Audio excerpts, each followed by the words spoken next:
Assalamualaikum warahmatullahi wabarakatuh. Halo, perkenalkan nama aku Aulia Dekalesta dengan NIM J410220182. Nah, di sini aku dari Fakultas Ilmu Kesehatan Prodi Kesehatan Masyarakat. Di sini aku akan menjelaskan mengenai implementasi blockchain pada Electronic Medical Record. Oke ya. Selanjutnya aku akan menjelaskan mengenai mekanisme kerjanya. Yang pertama ada digitalisasi data. Nah, apa sih digitalisasi data itu?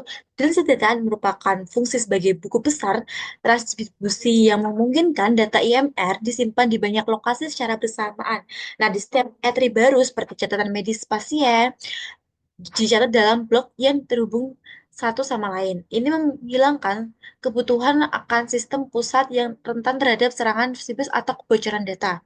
Untuk selanjutnya adalah keamanan dan integritas data. Apa sih itu? Nah, setiap blok dalam blockchain dilengkapi dengan eh, kriptografi dari blok sebelumnya. Nah, ini menciptakan rantai yang tidak dapat diubah. Ini memastikan bahwa setiap catatan data tidak ada pihak yang dapat mengubah atau menghapus informasi tanpa meninggalkan jejak. Jadi itu bisa dilacak gitu. Dengan menggunakan algoritma kriptografi yang kuat, blockchain melindungi data. Nah, selanjutnya adalah manajemen akses yang terjamin. Nah, blockchain ini memungkinkan penerapan kontrol akses berbasis atribut. Nah, jadi itu yang bisa mengakses itu hanya orang yang sudah pernah mendaftar. Jadi, orang yang tidak pernah mendaftar tidak akan mengakses dan tidak mendapat informasi yang harusnya mereka dapatkan. Seperti itu. Selanjutnya ada interoperabilitas. Nah, teknologi blockchain mendukung interoperabilitas antara berbasis sistem kesehatan dengan menggunakan standar yang sama. Penyedia layanan kesehatan dapat berbagi informasi IMR secara real time tanpa kesulitan, meningkatkan koordinasi dalam perawatan pasien. Ya, selanjutnya ada pencatatan transaksi yang transparan. Jadi, setiap transaksi atau perubahan pada EMR dicatat secara permanen di blockchain, memungkinkan semua pihak untuk melacak riwayat akses dan modifikasi data. Hal ini meningkatkan transparansi dan akuntabilitas abilitas dalam mengelola informasi medis. Yang selanjutnya adalah federal learning. Apa sih federal learning itu? Jadi, federal learning ini dalam konteks penelitian dan pengembangan medis, blockchain memungkinkan learning ini di mana mode pembelajaran mesin dapat dilatih pada dataset IMR yang terdistribusi tanpa memindahkan data ke pusat. Ini menjadikan privasi pasien sambil tetap memungkinkan analisis data untuk menemukan pola dan wawasan baru. Selanjutnya adalah manfaat blockchain untuk pasien. Apa aja sih manfaatnya itu? Yang pertama ada keamanan data yang ditingkatkan. Nah, blockchain ini memungkinkan teknologi kriptografi untuk melindungi data medis pasien dengan struktur determinisasi dan sifat immutable atau tidak dapat diubah. Data mereka medis menjadikan lebih aman dari ancaman kebocoran dan akses tidak sah. Ini memberikan rasa aman bagi pasien bahwa informasi yang kesehatan mereka terlindungi. Untuk selanjutnya ada pengurangan kesalahan medis. Nah, pengurangan kesalahan medis ini dengan sistem IMR berbasis blockchain, resiko kesalahan medis akibat data yang tidak akurat atau tidak dilengkapi data diminimilkan, diminimilkan informasi yang terintegrasi dan terstandarisasi membantu tenaga medis dalam membuat keputusan yang lebih baik dan tepat waktu. Selanjutnya ada transparansi dalam perawatan kesehatan. Apa aja sih transparansi itu? Nah, transparansi dalam kesehatan ini, blockchain menciptakan jejak audit permanen untuk setiap interaksi dengan rekam medis. Pasien dapat melacak siapa saja yang telah mengakses data mereka dan meningkatkan transparansi dan akuntabilitas dalam mengelola informasi kesehatan. Jadi, dengan adanya blockchain ini, kita bisa melihat siapa aja mengakses dan menggunakan HP atau smartphone apa aja yang mengakses akun mereka. Itu bisa dilacak. Lalu selanjutnya adalah akses ke layanan kesehatan global. Nah, ini teknologi blockchain memungkinkan pasien untuk melihat memiliki rekam medis yang dapat diakses secara global, memungkinkan mereka untuk mendapatkan perawatan di luar negeri atau saat berpergian tanpa menghilangkan riwayat kesehatan mereka. Nah, untuk selanjutnya itu adalah pengurangan biaya administrasi.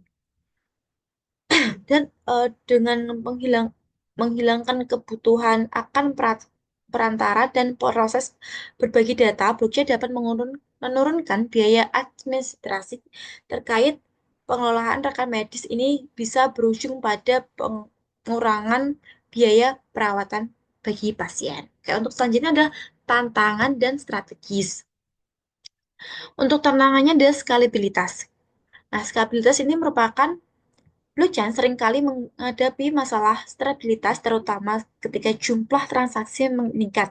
Hal ini dapat menyebabkan penundaan dalam pemrosesan data medis yang diperlukan secara real time. Untuknya selanjutnya ada interoperabilitas. Nah, interoperabilitas ini meskipun blockchain dapat meningkatkan interoperabilitas, masih ada tantangan dengan mengintegrasikan sistem yang berbeda dan memastikan bahwa semua penyedia layanan kesehatan menggunakan standar yang sama. Selanjutnya ada regulasi dan keputusan. Jadi skor kesehatan diatur oleh berbagai undang-undang dan regulasi yang ketat terkait privasi dan keamanan data, seperti HIPAA di Amerika Serikat memastikan bahwa solusi blockchain mematuhi semua regulasi bisa menjadi tantangan. Selanjutnya adalah penerimaan penggunaan. Oke. Penerimaan penggunaan adopsi teknologi baru seringkali menghadapi resistensi dan penggunaan baik dari pasien maupun menyediakan layanan dapat dapat mengubah penerima. Selanjutnya ada eh,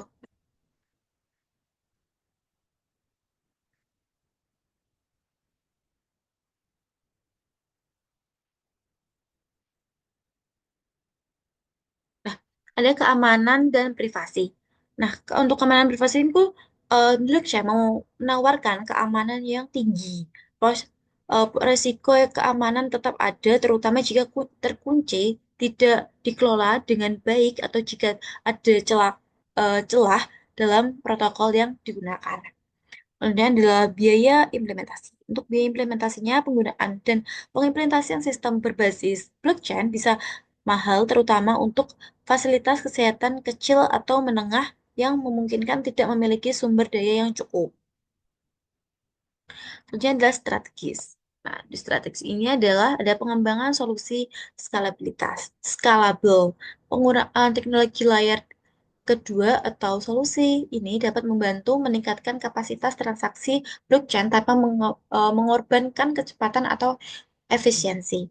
Selanjutnya ada standarisasi protokol. Nah, ini mengembangkan standar terbuka untuk interoperabilitas antar sistem blockchain dapat memfasilitasi integritas yang lebih baik antara berbagai penyedia layanan kesehatan.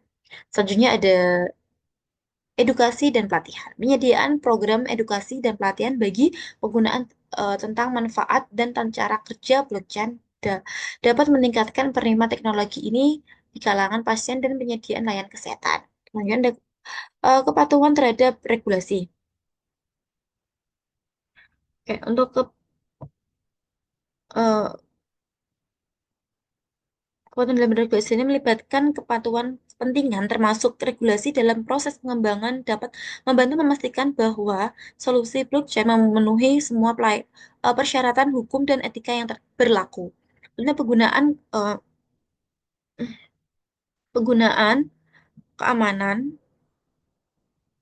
data, pengimplementasian praktek terbaik dalam manajemen kunci kriptografi dan penggunaan audit keamanan secara berkala dapat membantu melindungi data sensitif dan keamanan dari keamanan yang terancam. Untuk selanjutnya ada uji coba. Nah, dalam uji coba ini melakukan uji coba skala kecil atau proyek percontohan sebelumnya menerapkan penuh dapat membantu mengidentifikasi masalah potensi dan menyediakan solusi berdasarkan umpan balik penggunaan. Nah, itu merupakan yang bisa saya jelaskan. Untuk selanjutnya mungkin saya akan minta maaf jika ada tutur kata yang kurang jelas. Mungkin semoga penjelasan saya bermanfaat untuk kalian.